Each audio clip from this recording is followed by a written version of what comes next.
Bon bah salut à tous, regardez, super belle médaille, c'est la médaille du marathon de Londres. Donc bah là ça fait un peu plus d'une semaine que je l'ai fait. Bon honnêtement ça n'a pas été une réussite de mon côté, bon ça y est j'ai ruminé, j'ai digéré aussi et j'en ai appris de bonnes choses.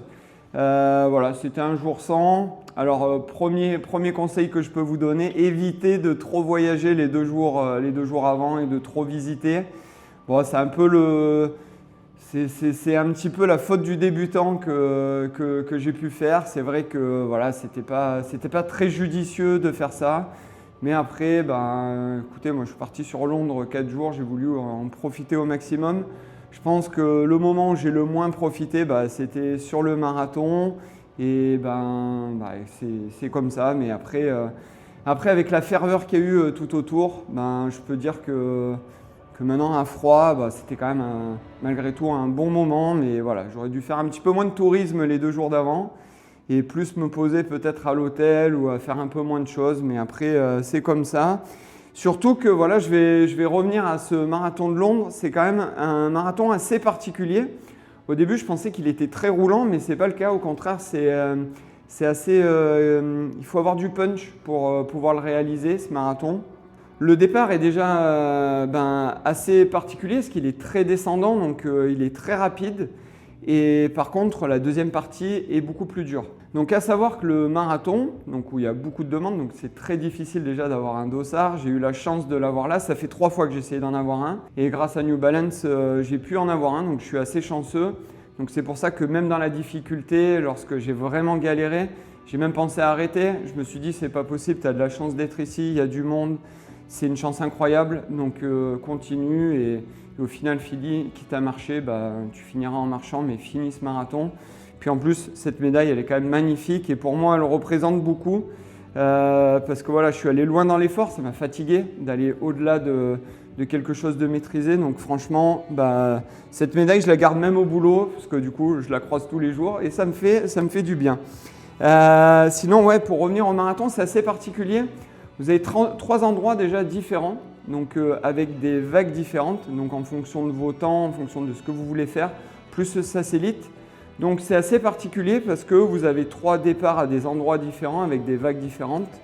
De mon côté, par exemple, voilà, j'étais dans le sas jaune dans un but de faire 3 heures, moins de 3 heures, même si mon chrono travaillé était de faire moins de 2h20, j'ai fait 2h28 sur ce marathon. Donc c'est assez particulier parce qu'on n'est pas avec une grosse masse, il n'y a pas non plus énormément de supporters à ce moment-là. Et en fait, au bout d'un moment, ces 3 départs différents se rejoignent et c'est là où la course vraiment commence, débute. Donc moi de mon côté, quand j'ai rejoint les autres groupes, je me suis rendu compte déjà que j'étais parti un petit peu trop vite parce que les allures des groupes rejoints étaient trop hautes pour moi. Donc on rejoint en fait ces groupes vers le 5e kilomètre. C'est là où la course vraiment commence, où il y a beaucoup plus de monde, beaucoup plus de ferveur. Et par contre, c'est toujours assez descendant, donc il faut quand même faire attention et ne pas se brûler les ailes, contrairement à ce que j'ai fait. Et voilà, saisir le bon groupe et prendre un petit peu ses repères sur cette course-là. Donc c'est vraiment assez vallonné, il y a quand même pas mal de relances, donc ce n'est pas des relances très longues. Mais on sent que voilà, la foulée n'est pas toujours la même et la première partie, voilà, je le répète, est assez descendante, on va dire. Et donc c'est pour ça qu'il faut vraiment garder pour le deuxième semi. Ce qui est cool, c'est qu'il y a pas mal de ravitaux. Là, c'était des ravitaux avec des petites bouteilles d'eau. Bon, c'est sûr que c'est pas très corporate vis-à-vis de l'environnement, mais après, c'est vrai que c'est pratique malgré tout. C'est des petites bouteilles, voilà, contrairement à des verres, notamment à Paris. Donc déjà, il y en a très souvent. Il y a aussi pas mal de personnes qui sont sur les côtés avec des jets d'eau pour vous rafraîchir. Donc moi je sais qu'au début j'ai essayé de les éviter pour pas trop me mouiller, mais au final derrière j'ai essayé de les choper à chaque fois parce que j'étais complètement éclaté. Mais sinon derrière, ouais, pas mal de ravitaux. Il y a des ravitaux aussi en glace, donc ça c'était plutôt pas mal, mais plutôt tous les 10 km.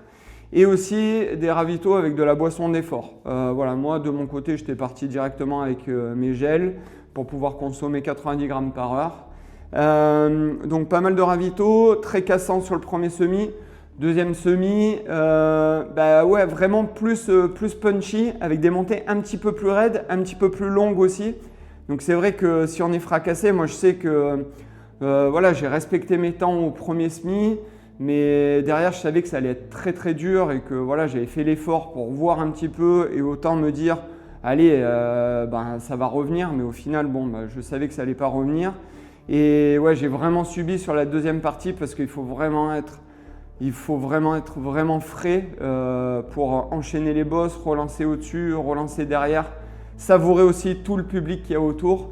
Et c'est vrai que ce deuxième semi ouais, est vraiment pas facile. Après, dès qu'on arrive vraiment dans le centre de Londres, ce qui peut être bien quand on est frais, c'est qu'on peut vraiment finir fort parce que là, dès qu'on sort de la City, donc le gros groupe où vous avez les gros immeubles avec les verrières, etc., donc le gros côté centralisé, boursier, secteur d'affaires, là, dès qu'on sort de là, c'est vraiment très roulant et là, on peut finir comme il faut si la course est très bien gérée. Donc ça, c'est super profil. Franchement, le monde, je n'ai jamais vu ça. Pourtant, j'en ai fait quelques-unes maintenant. 15 jours avant, j'avais fait Paris, qui était déjà incroyable en termes d'ambiance. Mais Londres, franchement, c'est incomparable et c'est vraiment ouf. Voilà. Et après, le finish quand même, Buckingham Palace. Il n'y a pas la relève de la garde, mais c'est vous les vrais soldats. Et là, c'est incroyable. Finish de dingue. Bon, moi, je n'ai pas savouré comme je le voulais. Donc du coup, je pense que je donne rendez-vous à Londres sur ces prochaines années pour prendre ma revanche. Parce que là, franchement, j'aurais vraiment aimé faire mieux. Honnêtement, mon chrono estimé était moins de 2h20. J'avais fait 2h20-18 à Florence au mois de novembre dernier. Là, je voulais faire moins de 2h20, mais voilà, c'est une contre-perf. Après, je sais que tout ce travail qui a été fait ces derniers mois m'aideront parce qu'aussi j'ai fait pas mal de choses en arrêtant l'alcool pendant 4 semaines. J'ai vu des bienfaits aussi vis-à-vis de mes entraînements, donc je vais essayer de capitaliser un petit peu tout ce que j'ai fait pour pouvoir le réutiliser maintenant sur les trails, parce que là je vais partir sur des trails plutôt roulants. Et derrière ça, il n'y a plus qu'à. Ce que je peux vous conseiller pour Londres, déjà c'est d'avoir de la chance parce qu'il y a énormément de demandes. Ce qui est bien, c'est que si vous avez le budget, le mieux c'est de trouver un endroit un petit peu centralisé dans Londres parce que la fin est là-bas. Et sinon, pour les départs sont vraiment excentrés de la ville. Donc n'hésitez pas à partir vraiment plus tôt pour ne pas être trop stressé parce que ça bouchonne énormément. Et ouais, l'autre point, c'est le dossard. Le dossard est aussi assez à l'extérieur de la ville, de Londres. Donc là, ça se fait super bien en métro, à savoir que voilà, tout le métro est très simple, c'est pas une fourmilière, ça se fait vraiment facile, donc pas de stress là-dessus. Et ouais, savourez vraiment les petits déj parce que sinon, ouais, tout ce qui est alimentation extérieure, c'est vraiment très très cher, c'est onéreux comme ville. Mais après, bon, c'est peut-être le voyage d'une vie. Et voilà, donc je vous souhaite bonne course. Et puis moi, je vais reprendre les entraînements petit à petit parce que ça y est, c'est la reprise. Et regardez cette belle médaille.